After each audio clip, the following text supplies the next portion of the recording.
Hello, welcome to the panel discussion for YMVC, the Youth Music Video Competition. YMVC is an innovative program that's part of First Cut Youth Film Festival in collaboration with director Brendan Canty.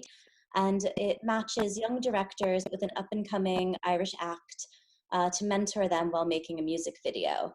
Unfortunately, in 2020, the screening was canceled due to COVID-19, but you can find all of the videos online at firstcutfilmfestival.com.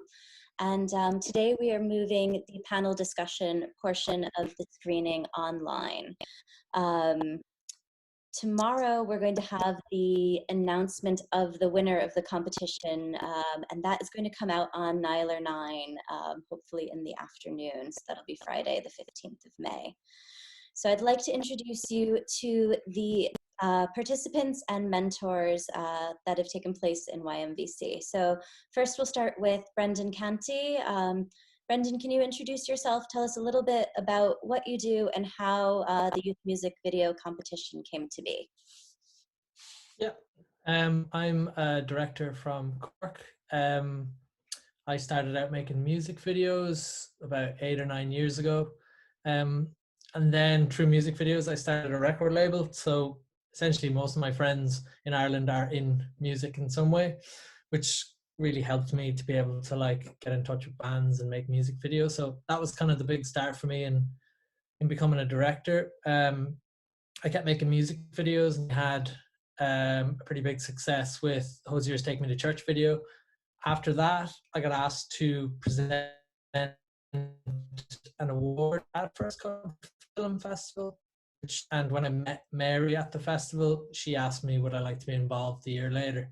And this idea had been brewing about inside me about wanting to do something with new directors and music videos for a while, because while it was easy enough for me to make music videos for bands and stuff like that, I realized the directors who may not have been in mixing in the circles with musicians found it quite tricky. And I also recognized how much music videos had given me a start in directing, because once I had a bit of success in making music videos, I started to make commercials, which led to kind of short films, etc. So I started this competition where we ran our first workshop where we did a call out for directors from the ages of 18 to 23. We picked 5 of the best, brought them in, ran a workshop with them, kind of told them about everything that was involved, kind of shared our experiences. And then based on their talent, the director's talent and the director's tastes, I tried my best to match them with a track that might suit them from an upcoming artist in Ireland. And then the director has to go away, pitch on the video, or go and make the video, pay for it all themselves, and with the hope of it becoming an official video and them getting their first music video. So once the director has their first music video, which is done kind of somewhat well or looks good, it's much easier for them to go on and make more, which is kind of a good start for a director's career. So that's kind of how it started. And the first year was, I think, 5 years ago. And since then, it's kind of gone from strength to strength, and the word has gotten out there. So every year we have stronger and better directors or more talent entering and stuff like that. So yeah, it's gone from strength to strength, and we've had some really talented directors come through and enter and go on to do better things. Lachlan, this year's a mentor alongside me, was one of the first. Did you win the second year, Lachlan? Was the second? Yeah, Lachlan, would you introduce yourself? Was it 2017? Yes. 2017, yeah. My name is Lachlan McKenna. I won it in 2017, I think. Oh, my very laggy. Yeah, you're a bit laggy. Yeah. Can you hear me? There you are. If I speak slower, will that help? Yeah. So if this isn't working, I can maybe start again. I can go back on my phone or something. Will I try that? Yeah, try that and we'll come back around to you. Yeah. So actually, Dara, would you introduce yourself and tell us a little bit about you and what band you made a music video for? Yeah, sure. That's just good. Yeah, my name is Dara Gowan. I'm a director from Dublin. I'm in my final year of film and TV production in the National Film School in IDT. I majored in directing and minored in producing. So yeah, this is my second music video. I was paired with Pillow Queens, which I was delighted about. I requested them, big fan. So yeah, I was chuffed to get them, and yeah, it's great experience making the video. Fantastic. Richard. Yeah, my name's Richard Harvey. I'm a director from Dublin as well, and I just graduated from film and TV production in IDT. So I majored in directing, and I've also been working part-time as like a freelance photographer on the side. And yeah, I made a music video for ADT, aka Alan Tabine, and yeah, it was a wonderful experience. It's the one where we cut off his head, and it centers around a decapitated head lying on a forest floor while this murderer is in the background, burying his body. So yeah. Fantastic. Elliot. Yeah, so I'm Elliot Ruddy. I'm a director and motion designer from Sligo, living in Dublin. So I work at Bold Studios, full time there at the minute. And I made a video for CMA or Keira Thompson, which was a lot of fun. It's a pretty crazy song about breaking up with her boyfriend and then crying KFC. So it was definitely a lot of fun, and her personality, I think, was really nice to work with, and she definitely knew what she wanted when it came to like how she wanted to be like portrayed in the video and things. So it helped out a lot that she had that kind of vision. So it was a lot of fun. Yeah. Great. Emma. Hey, so I'm Emma Smith. I'm a director living in Dublin. I just graduated from IGT last year with Richard, majoring in directing, and I got paired with junior brother. Unfortunately, due to bereavement, we weren't able to make the video yet, but we are still planning on making that once things settle down after COVID-19. Yeah, we want to hear a bit about it, so you'll get a chance to talk, definitely. Anne, last but definitely not least. Hi, I'm Anne Upton. I'm a director from Waterford, but living in Dublin. And I graduated from animation in IADT last year, and I tutor now on the animation program in IADT part-time. So I was paired with Ye Vagabonds, and I tried to make a stop motion music video for them, all made out of kind of paper cut models on panes of glass. So it was a very interesting process, and a gorgeous song as well. I was so pleased to work with them. Yeah, we had wonderful music this year. Okay, I'm going to see if we can get Lachlan back in here.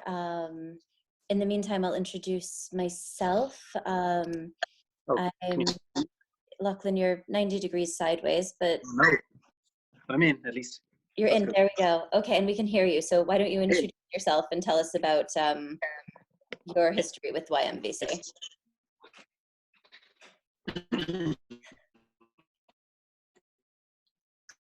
Film competition 2017. I'd come into the competition with no music video experience and had just done kind of smaller online corporate sort of commercials and stuff. And I knew that I wanted to get into music videos and kind of didn't know how to do it or what sort of route I could take to get into it. And this came up and I knew Brendan a bit. And yeah, just submitted, I guess, with the hope that it would give me some sort of guidance or some sort of path. And in fairness to Brendan, one of the things that he does best is very good at matching tracks to the directors. And I got a track that I loved and just put my heart and soul into making it. And it's kind of launched everything for me, really, in terms of kind of building a music video career into a commercial career. And it was kind of the first stepping stone on my career, I guess. Yeah, fantastic. And we're going to ask you a couple more questions about that later on. I am Jessica Bonenfant. I am the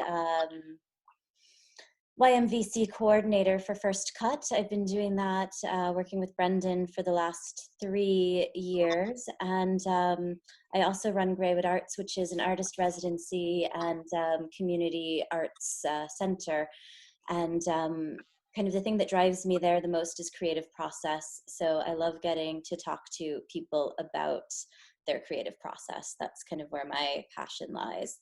So I was hoping someone might volunteer to talk a little bit about the workshop, because that's kind of the first day where, and the only day until the festival, where we all come together in person. And if someone could just tell us a little bit about what that was like, what the experience was. Yeah, so we got to basically watch loads of music videos with Brendan and Lachlan, looking at like their early stuff and up to their most recent stuff, which was just, it's like, it's always great to watch tons of music videos. But to watch it with the directors there and be able to quiz them on the reasons they made certain decisions was invaluable. Yeah. And then watch other music videos and have fun. Great. Is there anybody else who wants to add something? Yeah, I suppose like it was just great to actually meet like directors who are actually working and earning a living from doing what we all want to do, and really get like an insight into like what it's like to be a young director working in Ireland nowadays. Cool. Brendan, I guess. Oh, sorry, Jess. I was just going to say what I add to that, just in terms of what we went through. Like, I guess what we felt was important, and certainly what I found useful when I did the competition years ago, was just, I guess, to be able to show how things can be done in a realistic manner, and to make a kind of point of seeing what's possible. So kind of working within your means and trying to show how we did things, or how one could do things in a practical sense. So you're not kind of looking at these Beyonce videos or whatever and being like, oh my God, I love that idea, I love that core concept, but there's no way I could do that. So I guess finding a way of kind of, and showcasing things that we loved, ways that the kind of simpler ideas are better, and what we enjoyed about them, and how you can kind of utilize those sort of, I suppose, more straightforward ideas to still create good videos, you know, so that you're not kind of going beyond your station within the means of what you can make with the money that you have, you know. Yeah, I think that's a definite strength of this program. Brendan, could you speak to pairing the directors with the tracks? Yeah. Normally before the workshops, we ask all the directors to send like 3 of their favorite music videos or music they're into or whatever. So that's normally the kind of first port of call. And then it's kind of a case of meeting the directors and seeing what their tastes are, and also discussing with the other mentors what we think would be good for such and such a person. In the past, sometimes we managed to, depending on where the workshop fell, going into the workshops, we'd have had the band already paired up. So during the workshop, we were able to talk through initial ideas and stuff. This was the first year actually, and I really enjoyed it, where I was actually able to ask the directors for like a list of Irish bands they were into, or bands they like love to work with and stuff like that. Because like the level of good music in Ireland, like unless you're at like Snow Patrol or Dermot Kennedy, is like kind of very attainable, which a lot of people I guess wouldn't really know.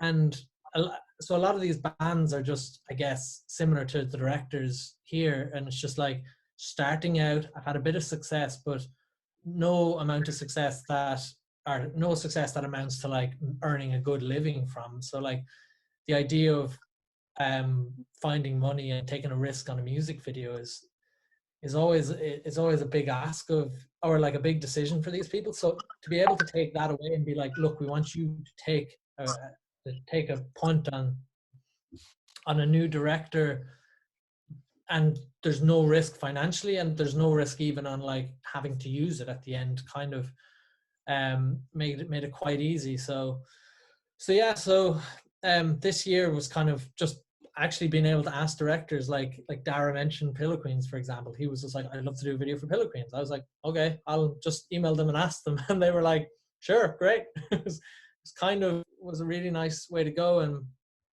And similar, some of the directors then had ideas, and I kind of maybe vetoed the idea and thought it might be stronger to go with someone else and stuff, and on a gut feeling and stuff like that. But yeah, it's kind of, I guess for me, it's quite easy, because there's just so much amazing music in Ireland, and all these people are quite attainable. And I guess for me, there's a level of trust with these sort of people, that if I can reach out to them, they kind of would trust me, but also trust me to put forward these really good directors. And the fact that we're coming into the 5th year of this competition as well, and it's every year has delivered quite formidable videos as well, that the competition itself is getting quite trusted. And And this year again has, like, I think last year was the best year so far last year, but this year has toppled that again, I think, with the quality of videos. So that just makes my job easier and easier. Yeah, I really felt like the videos this year were so perfectly matched to the artist. Like, they really captured the kind of personality of the musician or the band or the track in a way that was really strong across the board. With Anne as an animator, you don't have that same kind of opportunity for researching. Most bands don't have a back catalog of animated videos. So just could you tell us a bit about where you start when you approached this? Yeah, so I was familiar with the band already, and this was probably my favorite song by them. I recorded a week ago. And it's a really beautiful, like very descriptive song. Like the narrative is completely laid out for you. You're not searching for the meaning. It's right there in all the verses. So I spent a lot of time just listening to it, and I didn't have, yeah, as you said, I didn't have like animated content to reference from them, but I would have researched kind of, paintings, photographs, anything that felt right to me. I would have been doing a lot of that research in the first couple of days. And obviously the first imagery that comes into your mind with a song like that is very literal. It's very like a man and a woman are going to a wedding. So obviously I was trying to move away from that and become less literal. And I went through iterations that were like a fish and like what's called bait and things like that, because the whole theme is that it's about something that you love being the cause of your ruin, is the line in the song. And finally landed on this image of a bird worshipping the sun. So yeah, it came to me pretty quickly, that kind of core idea over the course of a couple of days, just through listening to the song over and over again and doing tons of visual research and writing. It's really beautiful the way that you've used the hands and the fingers as feathers and wings, and the transformation. How much do you plan ahead of time? And is there any flexibility in the animation process? Does it develop organically, or is it very tightly planned? I should plan more. I don't really plan enough at all. I have no affinity with storyboards. It's just something that really doesn't come naturally to me. So I kind of had a lot of the imagery in my head, and I thumbnailed it out. I did really rough little sketches, and then I just started making it, which is completely not what you're supposed to do. Any animators who see this, no, do a storyboard. But it just doesn't come naturally to me like that, and that's the way I worked in my grad film as well. So I'll start shooting and start building a film, and then watch what I have, and then probably scrap it. That's what I did with this. Halfway through, I scrapped like 12 scenes or something, which is so much work, because I was just like, the colors are all wrong. Like, it doesn't feel right as a piece, and it's something I'm learning to do, to see the work as a film, not just scene for scene. Does that make sense? So yeah, I'm good at kind of planning the visuals and doing the research, but planning the piece as a whole and how it all sits together is something that doesn't come to me as naturally. I'm better on like scene by scene. So there was tons of flexibility in my process, but that's because I did it all wrong. What is the scale? Because there seems like a lot of intricate folding of the paper, and you said it's the glass. Like, what is the scale of what you're working with hands-on?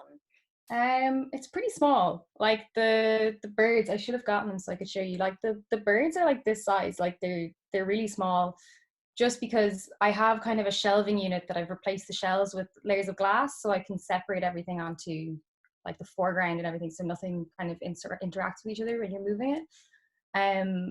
But because of that and the size of the shelving, like it's pretty small. Anything on the top layer, it's getting closer and closer to the camera, so it has to be like really tiny, just because of the scale of my setup. Yeah, but I've gotten used to it. I've been working at that scale now for about 2 years, just because of necessity. Like, it was what I could get my hands on and what I could work with. I don't have a studio and a whole team and tons of equipment. I had to work on like a very portable, very manageable scale. And did you work on this on your own, or were there other team members? Totally on my own. I actually would have loved to work on it with a team, but it was like when I was in college, I was the only one working the way I did. I was the only one doing stop motion. Everyone else was completely digital. So I had 1 or 2 people work on my film with me in college, but mostly like all the animation, all the design, everything was me. And for this, I didn't even really think about getting someone on board. I think, like, looking back, I probably could have gotten on someone to help me with kind of edit or even building the pieces and stuff. And then I could have focused solely on animation. But no, I did it all myself, which was kind of rewarding, because you realize that you can actually do the whole thing yourself, which is a nice feeling. But it's a lot of work as well. Yeah, it's tremendous. And I might take that thread to talk to Richard now. Did you have a big team of people in the Wicklow Mountains as you were working with Alan? And it was a relatively small crew. Usually, like we probably had about 8 people in total, I think. Like, I'm kind of used to working with like slightly larger crews, but obviously, like, you know, we didn't have to have a sound person, so that cuts down on quite a lot. Yeah. Can you talk to us a little bit about the really long shot in the beginning? It's over a minute of, is it panning out? See, I'm not a film person, I'm your administrator. Yeah, I just thought that would be a really interesting way to open it up, starting with like a super tight shot of like just eyes, and then slowly revealing that he is a decapitated head, and then very slowly revealing like that his body's in the background and that his murderer is in the background. I just thought that would be kind of an interesting way of, opening up the music video. And yeah, we had to rent a Cook 50 to 250 lens, this massive lens, to do that. And yeah. Was that technically challenging as well, like with the terrain? And yeah, well, we kind of figured because of the terrain and everything, like zooms rather than like dollying or tracking or anything like that would actually work a lot better, because, you know, you can just set up your tripod wherever, and then, you know, you can get the camera movement by zooming instead of just that makes perfect sense. With your concept, you kind of had a wrench thrown in the works early on, when your original track, the musician wasn't able to let you use it. And there's a whole other level of things with labels that have certain amounts of control. And what was that like? And having to get a new track? I know Brendan worked really hard to find one that was going to work because he thought the idea was quite strong. So yeah, it was weird because I mean, originally, like, the video was going to be like quite humorous. I kind of thought that it would be kind of funny. The head was going to be like biting at the murderer's hands while he was trying to like put him in the grave, and yeah, it was going to be more of a comedic kind of feel to it. But I was really happy with the track that Brendan found for me in the end, because it just completely just changed the tone of it altogether. And yeah, I actually think that it worked possibly better than the original track would have. Yeah, so. And how do you? I was very anxious though, obviously, just waiting and wondering, will this music video take place? But I'm glad that it did. It was a good lesson, a kind of lesson for everyone. I'm glad that it happened, because those sort of things happen all of the time in our line of work, like massive sweep changes. And I know you were kind of like, oh, I'll have to rethink an idea. I was like, no, your idea is really strong. It was just like, but like can be adapted. And I know a lot will attest to this as well, that like we've had loads of ideas that may have been canned or whatever, and it's just have a thick skin and just be like, that's a good idea, just because it didn't suit that actor or it didn't really work out. I'm not going to drop it completely. I'm going to like leave it in the background and like readapt it. Could be next month, could be next year, could be never. But like those are always your ideas. And if you can stay positive when those changes happen, as you said, it can always turn out for the best. Like it's funny, and like that idea would have worked. Like I think the first track was quite a fast. Well, lucky. Sorry, no, I was just going to say it's commonplace, or happens quite a lot anyway, for us to drop actors, locations, much like that. Tracks can change, and I suppose we said this during the workshop anyway, but like you have to just be able to take that in the chin and appreciate just the adaptability and have confidence in your idea that they can still be made just in a different way. And in fairness, Richard, you did very well in terms of adapting to that situation and scenario, because that's the real world. Like as Brendan said, that's exactly the sort of stuff. It may not happen on that sort of scale, but especially with like actors and stuff, sometimes they just you move on to another project, they're not available, and then you're like, oh no, I better change the whole script, or I better change the actor or whatever. And sometimes you just have to believe in your idea, and that's what you did, and I thought it worked really well. Yeah, Richard, you were one of the people who got to work with the artist for the filming. How did Alan respond, like, to the idea of having to be buried up to his neck in the middle of the forest? Alan loved it. Alan was a great sport. He was really enthusiastic about the whole thing, and yeah, no, I think he really enjoyed himself. Yeah, I think just from I've been in contact with him as well, and I think he had a great time. Jumping off. Go ahead. I was just gonna say it's a big ask for an actor to like sit like that, like lying buried for a good hour or two.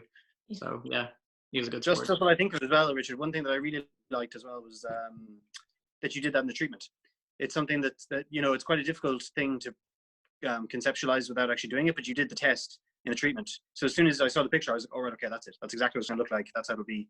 And that made a big difference too, because you might find in future, if you weren't to do that, they may not buy into the concept because they'll just be a bit like, in fact, did you even do a visual test? Did you do a video test as well? Yeah, I did one. I just didn't send it on to anybody because Yeah. it was just me and my producer goofing around, really. So I thought it'd be more professional just to show the photos. No, that's a great point Lachlan made. It was just like, as soon as I got the treatment back, and it wasn't just reference photos, it was your own photos. I was like, man, this idea has to be made. And especially when we changed the song, I was like, no, you're making this idea. Like the effort you put in, like that sort of stuff really helps win you jobs at the highest level. Like, it's like, if you can show you're putting in that effort, or like immediately removing that doubt that Lachlan said, people will be like, yeah, it's a good concept, I can't see it, or I don't know how they do it, so removed.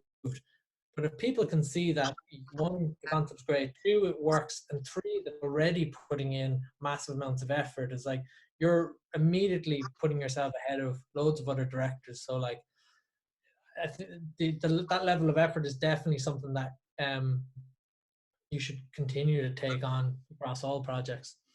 There's a real lesson to be learned there, I think. Absolutely, it's super impressive. Yeah. Thanks. With another person who had some big wrenches thrown in the works is Emma. So we might move on to you, and tell us like where you started. We didn't get to hear your track, unfortunately. We haven't seen your video yet, but how did you start your process?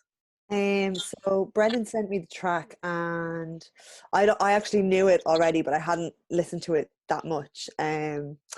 So I guess at first I just listened to it 10 million times, and then watched 10 million videos to try and get inspiration from. I think initially I wanted to just listen to it without honing in on the lyrics, and just get a feel for the atmosphere and the mood of the actual music, and see how that influences ideas. And then on top of that, start to actually listen to what the lyrics are saying and what they mean. And then, so I guess the atmosphere of the video was going to be reflected in how the music sounded.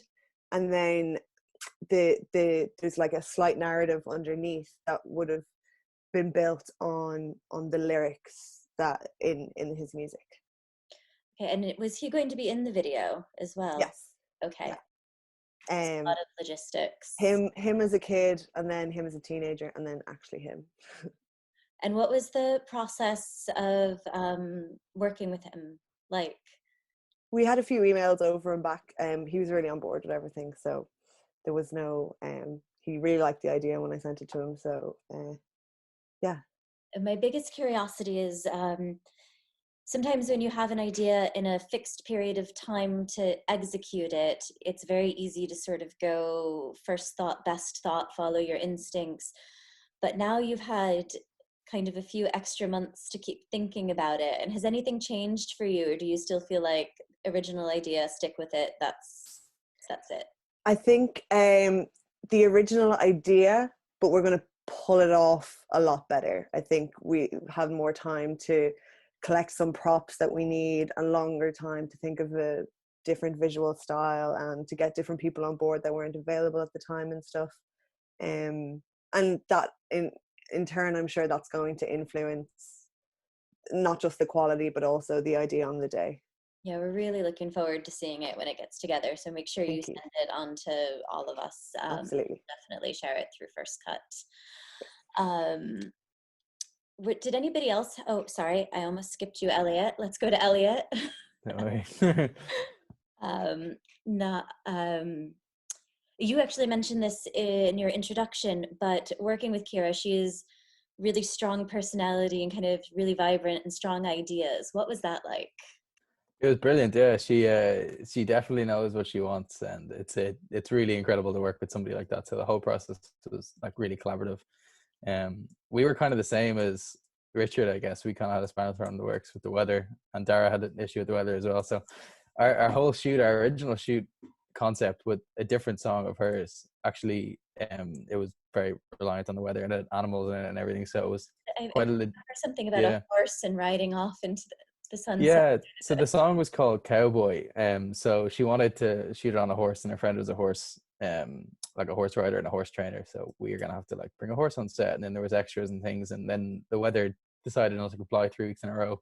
Essentially, this was the whole like Storm Emma, Storm David kind of period. So I guess about a week before the deadline, we kind of just had to like pull the plug on that idea and that song because the weather just wasn't shaping up to look good. So I guess we just collaborated. We talked on Skype and FaceTime just for a couple of hours and see what we could come up with. And we kind of came up with this idea of like kind of combining our favorite film. So she loved the film Bye Bye Birdie, and she loved that infamous opening scene of Anne Margaret on the blue, just straight blue backdrop with the dress. And then that was essentially just going to be the concept for a while, but I'm not sure if I was entirely happy with it. So I kind of threw in the mix, and knowing her personality, I thought I'd maybe bounce it off her if we try to reference a bit of like the torture scene from Reservoir Dogs or something, and then like try to create a narrative around the Bye Bye Birdies thing. So it kind of it came out. It was a lot of fun. So also we didn't have time for post production, so we were kind of gonna have to shoot the whole thing as a oneer. So it was kind of just a crazy idea of a one take, and then at about the 25-second mark, we'd lift the camera off and like swing it to the right to show that what was happening wasn't actually as it seemed on the surface. It had a couple of little like metaphors underneath and things. It was like a snapshot of a relationship because that referenced back to the song where like she was pretending to her family and her friends that everything was fine, and underneath the surface like things were not fine at all. And then obviously her attitude and her personality just kind of played in with it really well. And I think just the day of the shoot we spent a couple of hours just kind of like loosening up, just like getting her to dance in front of the camera and just having it sit in the tripod but not turned on. And I think that helped a lot. And then once we had the music player, like she really was absolutely fine to give it her all. She wasn't nervous or anything, so it worked out really well, I guess. It seems like a lot of fun. Yeah, it was a lot of fun. The timing, of course, is key of when the camera pans, and you said like even off the top of your head the 25-second mark. Like how do you make a choice like that?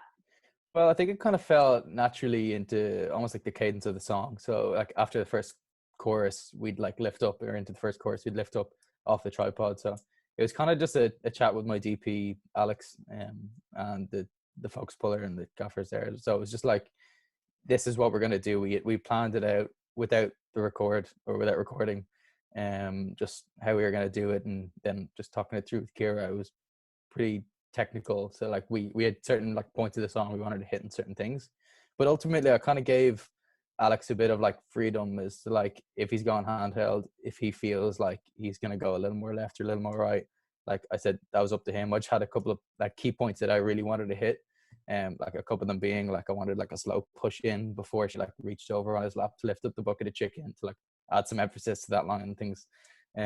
So it was a lot of fun. I think it was just a lot of communication between the team, and that kind of I trusted everybody on board, and they all nailed it. So I was super happy with that. Yeah, definitely. It's just seemed really, really right for her persona as a musician, as a performer. I had a fun moment actually earlier today. I was rewatching all of your videos with an artist that's staying. She's been stuck here from Australia, and she's just really expressive. And so like say when Richard's video is panning back and you see the murderer, she's like, oh, and in that moment when it pans in yours, and she's just like, wow, like, and then just even, I think in every single video there was like a wow moment, and I just thought I'd share that with you guys because I thought that was really kind of a lovely thing. Did anybody else have any other kind of like surprises or incredible moments or unexpected challenges that they want to share?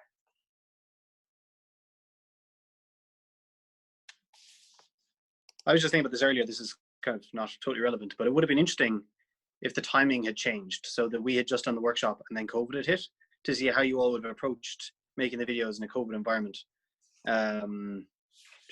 Just occurred to me earlier. That would have been an interesting task, and it would have been interesting if we'd let you continue to make the videos within the confines of what you were able to do, if you know what I mean, to see, like, I don't know, YMVC COVID edition, you know, but I don't know, just occurred to me earlier. It would have been interesting. A lot would change. Lachlan, could you actually talk to us a little bit about your role as a mentor? And I'm curious, has that affected your own creative process as a director? Sure, yeah. I think, so yes, I guess when Brendan, I suppose, okay, so to go back, once I started getting involved back in 2017, obviously it was wonderful to be involved in the competition and to win. But from that point then, I think I've been involved every year, Brendan, I think since then, 18, 19, 20, I think. But I suppose Brendan and I are learning year by year as well. And what we did last year, which we incorporated this year, which I've always found really interesting, is breaking down a track, going through a track and working out the kind of beats of it, explaining how we might think about it lyrically, from a story perspective, from a musicality perspective, from a melody perspective, the different things that you can pick up on a track to kind of form your idea. Every time we've done that, I've left the workshop being like, oh, that's actually, I don't know, for some reason I always feel more inspired coming out of the workshops, which is always positive. From a mentor perspective, apologies, I wish I'd been more available than I was. I think I spoke to all of you at some stage in some part, but it would have always been nicer to have been there more and more. In one way. In another way, it's kind of good that you can kind of go out on your own and have to fend and deal with things in your own capacity. I mean, I suppose that's the beauty as well of having, there's myself, Brendan, and TJ this year, so that if one of us wasn't available, at least you could go to the other. Does that kind of answer your question, Jess? Yeah. Or prompt me again and I can ramble more? No, you're grand, Lachlan. I might take it back to Brendan to talk about his take on the 2020 YMVC. As I mentioned, every year kind of we learn new things and it kind of comes on. I like the fact that like the quality that the competition has put out so far, not just allowed the artists to trust, but myself to trust, to actually like let the directors work with the artists more. So I think 3 of you worked with the 2 of you worked with the artists, and Emma is going to work with the artists, which is really like, it's been such an addition, and it also, I guess, allows the artist to connect with the idea more and be more invested in stuff. So that's been a great, I think that's been one of the big reasons why this year has been so strong. And also in the years previous, it's been, I kind of take on the role of representing the artist. This year, all the directors have actually, for the most part, the artists or people involved with the artists and stuff like that. So it's been really nice to watch you all do that, because that's just one of the biggest parts of being a director. Could you say that because you cut out there for a minute? Could you just repeat the last thing you said? Sorry. I can't remember. No, I was saying 50% of the job is just managing your client, and be a band or a business or the film board, something like that. So it's been really nice to give the directors more experience on that regard, because while it's great that the competition has been quite freeing and like go off and you don't have to worry about budgets and all of that sort of stuff, it kind of doesn't really give the directors the real experience actually working closely with the artists and stuff like that. So from that perspective, it's been another, like, I think next year will be stronger again, taking that into account. It's been really nice to see you all do that and come out the other end with really strong videos. Fantastic to see it go strength to strength year after year. Really, yeah. Could you tell us a bit about the judges for this year? I have the award here, so that'll go in the post next week to one of you. You're lovely this year. Yeah, so we had an amazing list of judges. I kind of tried to mix it up between, I think it's pretty even between male and female judges. It's also mixed between screenwriters, producers, directors, cinematographers, musicians, directors, editors, founders of companies, heads of television. So yes, there's been a mad list of people judging these, and what's always really interesting looking at the results is how wildly different. we had one person sending through the most opposite kind of everyone's going to vote the same way, and this was like the most left field voting. So I'm going to call it the list.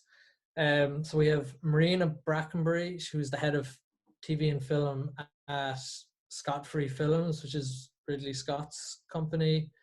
Brian Carmody, who's the founder and managing partner of Smuggler.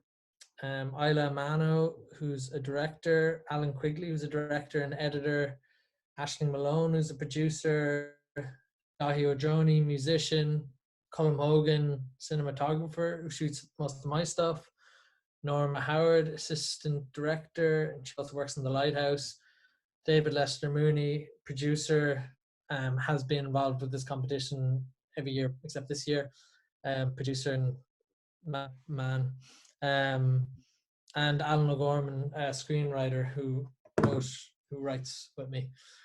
So it's been an incredible list of people, and they've all been very impressed by what they've seen. And yeah, as I said, it's super, like, it's a real testament to the videos when you see like everyone's favorite video change wildly, and I mean like wildly. It's just like, I think at some stage each video has come out on top, and so it's been a real mixed bags. And again, that's just a testament to the quality that, like, and also it's like what I love about film and music video, and even meeting other directors. It's like, I think they mentioned Bob Gallagher. It was just like, Bob is like an amazing director, but like it's weird that we do the same job because he does it so different. His videos or his tastes are so different. It's like, it's the most lovely thing about this, and it's like all of your videos, all of them are so different as well, and it's one of the most exciting things from this competition, seeing what you all can come up with, how different you're, how differently artistic you are. So yeah.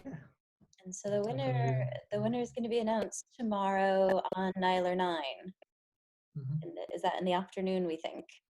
Yeah, I think so. I haven't heard from him, but all right, so keep your eyes peeled. That's another new thing. Normally it's in person and we get to like hand this to you and take pictures together and have a glass of something afterwards together. So I'm glad we at least got to all be virtually in the same place. On behalf of the festival, I want to really congratulate each and every one of you on the outstanding work that you're doing. And thank you, Lachlan and Brendan, so much for all of the time you put into this.